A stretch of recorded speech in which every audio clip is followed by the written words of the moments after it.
Saudara-saudara, Shalom, salam damai, selamat bertemu di dalam renungan firman Tuhan hari ini. Kita berdoa.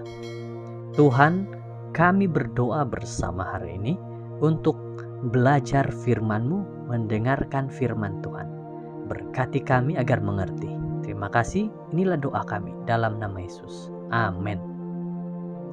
Judul firman Tuhan, Penciptaan manusia. Kejadian 2 ayat 7. Ketika itulah Tuhan membentuk manusia itu dari debu, tanah, dan menghembuskan nafas hidup ke dalam hidungnya. Demikianlah manusia itu menjadi makhluk yang hidup.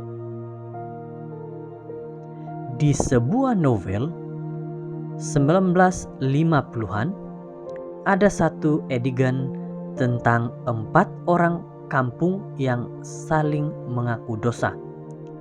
Salah satu lelaki itu, Mechlis, berseru, "Bagaimana Tuhan dapat membiarkan kita tinggal di bumi? Mengapa Dia tidak membunuh kita untuk memurnikan ciptaannya? Kerana Tuhan kita seorang tukang periuk." Mechlis, dia membentuk tanah liat. Itulah yang sebenarnya dilakukan Tuhan di kitab Kejadian. Pencipta yang maha kuasa membentuk manusia dengan rancangan yang unik. Proses ini termasuk menciptakan seorang manusia dari debu tanah.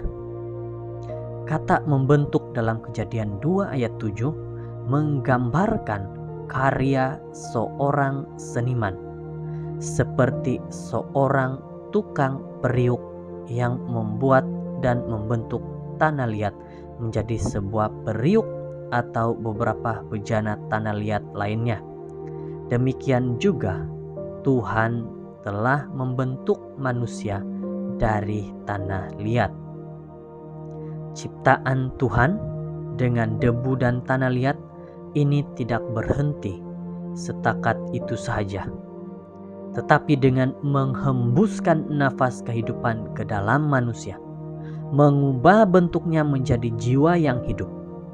Hal itu membuat manusia menjadi makhluk rohani dengan kemampuan untuk melayani dan bersekutu dengan Tuhan.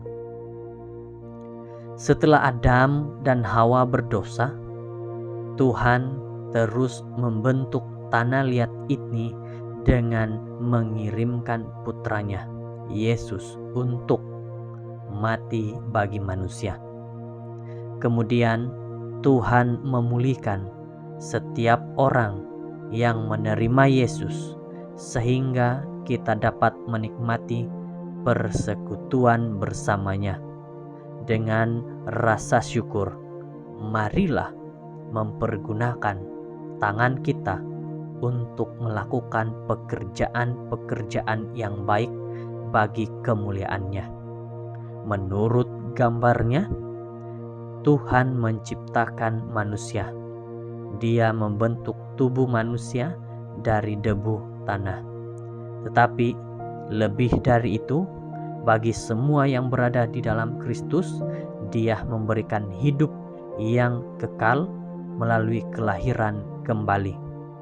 Tuhan adalah satu-satunya pribadi yang menyucikan kecemaran. Saudara yang terkasih, penciptaan manusia adalah merupakan penciptaan yang sempurna daripada Tuhan sendiri. Dia mencipta manusia itu dengan rupa dan tabiat yang sama daripada Dia sendiri, yaitu Tuhan. Dan pada saat ini, manusia yang berdosa, bagaimana kita mau kembalikan rupa dan juga sifat Tuhan dalam hidup kita? Tanyakan itu dan renungkan ini bagi diri kita masing-masing. Tuhan memberkati. Mari berdoa. Tuhan yang baik, kami berdoa dan bersyukur Engkau yang sudah memimpin, menjaga kami sehingga kami tahu bahwa kami dicipta serupa dengan Tuhan. Terima kasih Bapa karena mendengar doa ini dalam nama Yesus. Amin.